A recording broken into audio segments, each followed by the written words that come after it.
Hey sleepyheads, this is a bit of a different kind of video from what I normally do. Instead of the normal newsletter, I'll walk you through the forest, collect some video on my camera, show you how to optimize that video for loading on the Hypno, pop it all on a USB stick, and then we'll process it through the Hypno together.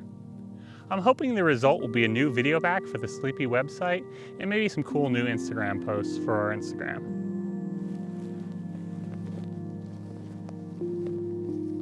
The first thing I look for when shooting video in the forest is interesting trees. I find this tree particularly interesting, especially how the snow sticks to the left side. And I think this video may even look great sped up a little bit to emphasize the movement of the branches in the background. Here's another nearby tree, and I'm really looking forward to seeing what the Hypno can do with the colors in this shot.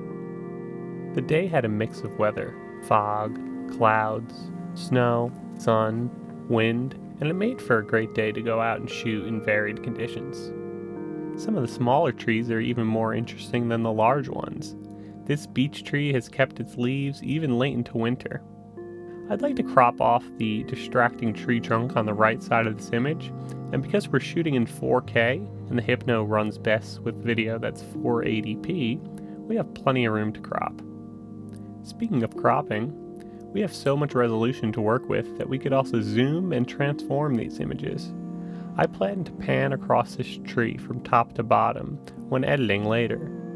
As I walked from location to location to film, I ended up with a lot of footage of myself moving through the forest.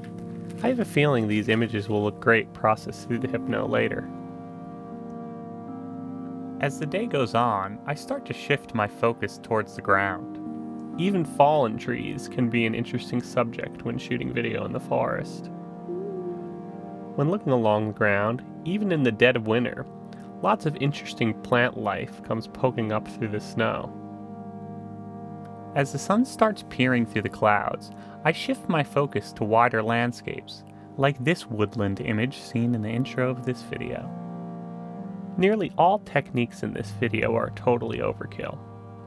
I shoot all of my video on a reasonably high-end mirrorless camera because I love the control it gives me over exposure, color, cropping, and depth of field. But most of you will have great success capturing videos on your phones and then converting those videos to 480p 30 with a free app like Handbrake using the 480p 30 fast preset. I prefer deep control over the videos I capture, and I'm quite comfortable processing those videos in Premiere Pro, which I cannot emphasize anymore is totally overkill. The end result will still be the same 480p MP4 files that the Hypno is compatible with. Alright, now we're back in the warm studio and I'm ready to process these images.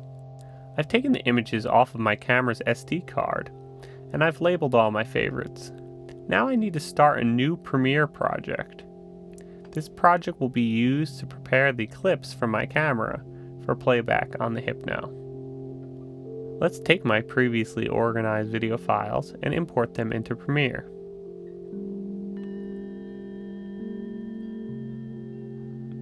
Once imported into Premiere, we could drag them all into the sequence for further editing. The Hypno doesn't play back audio, so we could either mute the audio track or just delete all the audio data.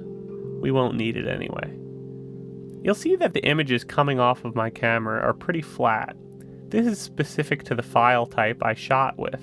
This is fixed by simply applying a lookup table, or LUT. I'm going to do some general adjustments to exposure, and then I'll use this as a template and paste it on all the clips. We'll do more fine adjustments on each clip later.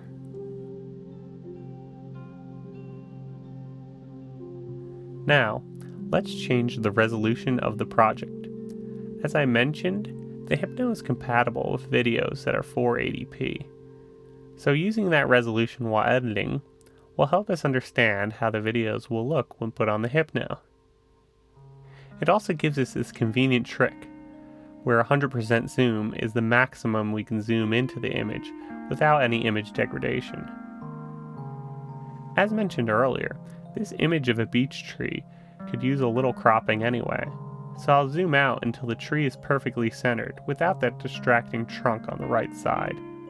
And now we've stumbled upon the other image I was talking about cropping. I'll zoom out to an acceptable level, go to the beginning of the clip, transform the image so that it's focused on the area I would like it to be focused on in the beginning, and mark that location. I'll now go to the end of the clip, and I'll mark where I want the video to eventually end up.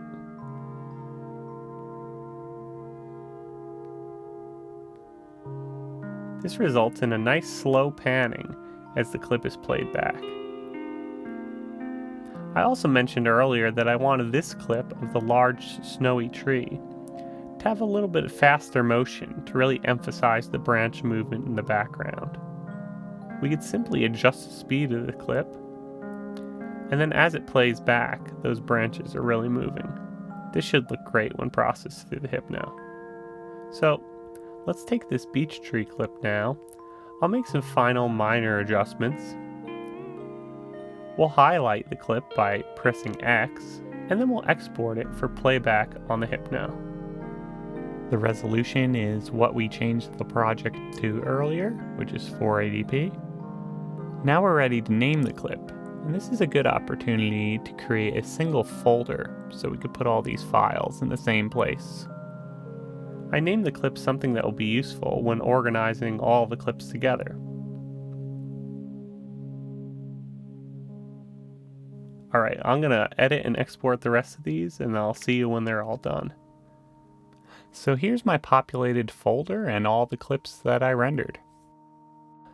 I'll insert my USB stick into my computer and drag all these clips over to the root folder of that USB stick. Hypno may support multiple folders in the future, but for now, as mentioned, we just put all the video files in the root. Now that all the video files have been loaded on our USB drive, we're ready to eject that USB drive from our computer and use it with the Hypno. If you have the original Hypno, you may notice that there's nowhere to plug your USB drive in. This is easily solved by an OTG adapter plugged into the Hypno's front micro USB port. As an alternative, micro USB drives are also available. If you have a Hypno DIY, you can plug your USB drive directly into the rear USB-A port. Now let's plug our Hypno in and get ready to go. Alright, let's get started. I'll turn on help mode so you can see the names of the knobs that I'm turning. I'll try to do my best to also explain how I'm processing these images and why I'm doing what I'm doing. So, on shape A, let's load up a nice bent tree landscape. I'll adjust the gain settings a little bit here.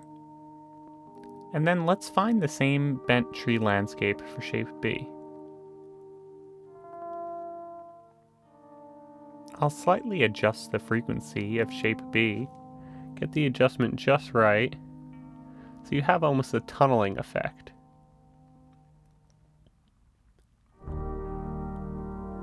I like to double up video layers and then slightly adjust the color of each video layer.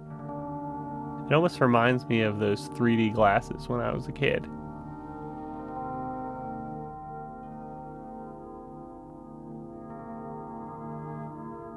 Now let's adjust the luma keying for shape A. I find luma keying very useful when we're dealing with bright snow and dark trees. I'll add a little movement to shape A, and we'll adjust the feedback a little bit more. I basically just crank up the gain and change the feedback to the yellow page.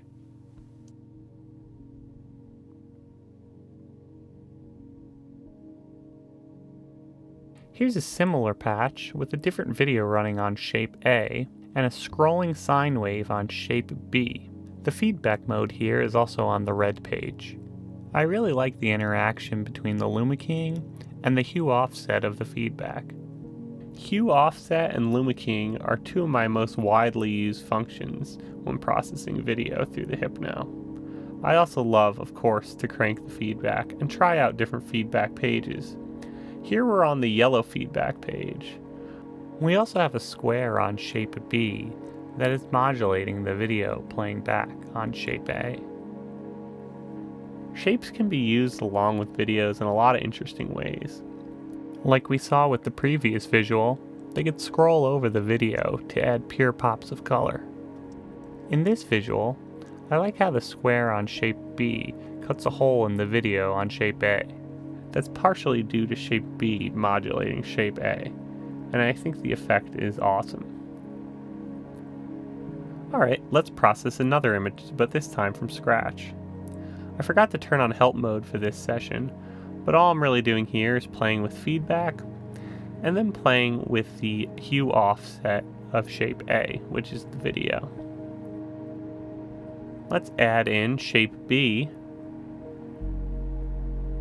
and double it up, so shape B is also the video. Sometimes it's useful to just stack one video right on top of the other for offsetting the color twice, or for clipping values. Hue offset and clipped values in tandem with luma keying can make some pretty outrageous effects. This image starts looking particularly amazing once I switch to the blue feedback page. The beautiful colors in this image are mostly due to the feedback hue shift I mentioned earlier. For those who are wondering, feedback hue shift is achieved by holding down the middle button and turning the lower middle knob. Check out the Hypno manual for more details. I started to get curious about how some of these Hypno patches would look when editing videos of me walking, and I was super pleased with the results. Here's a double video of me walking, one slightly offset from the other. I have the video on shape B modulating the video on shape A, and then I slightly adjust that modulation amount, as you can see here. Offsetting the hue of shape A and shape B is super fun when loading the same video twice.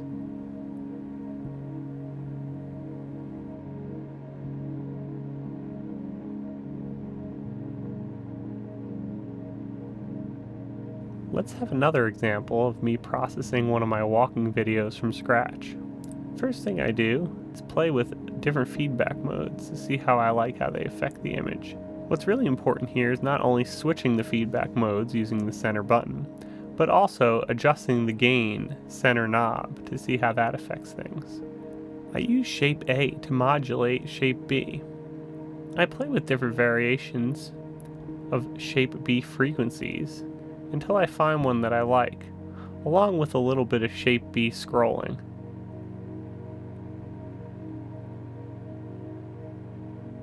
I adjust the luma key of shape A to cut out some of the snow, and then I try cutting out some of the trees and decide on which one I like better. I again try out different feedback modes and gain settings until I find one I really like. I adjust the color of shape B a little bit more. Because of the luma keying and the feedback mode we're on, this color almost affects shape A more than it does shape B.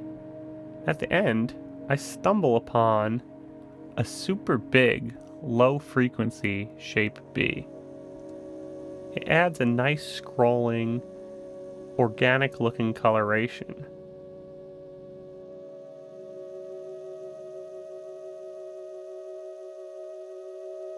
Let's see how this same patch looks with a different video. Here I've chosen the video of the winter flowers. Here I'm adjusting the hue offset of shape A, and then adjusting the hue offset of shape B. Now I choose shape B to also be the video loaded on the USB drive. I love the painterly look of this patch, and it ended up being one of my favorite patches of the whole session. There are thousands of ways to process images through the Hypno. For instance, I didn't even get to touch on fractaling. I actually shot a whole segment on it, but it wasn't very clear. I hope the rest of this video has been somewhat clear, or at least inspiring. There are so many happy accidents when using the Hypno that sometimes it's hard to explain or show what's going on. I encourage you to experiment and find out what works for you. Alright, back to you outside, Brian. So that's it.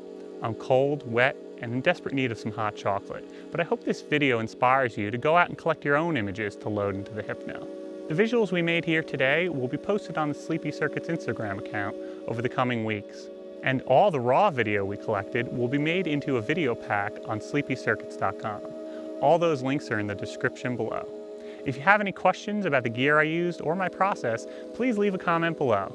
Otherwise, get some sleep.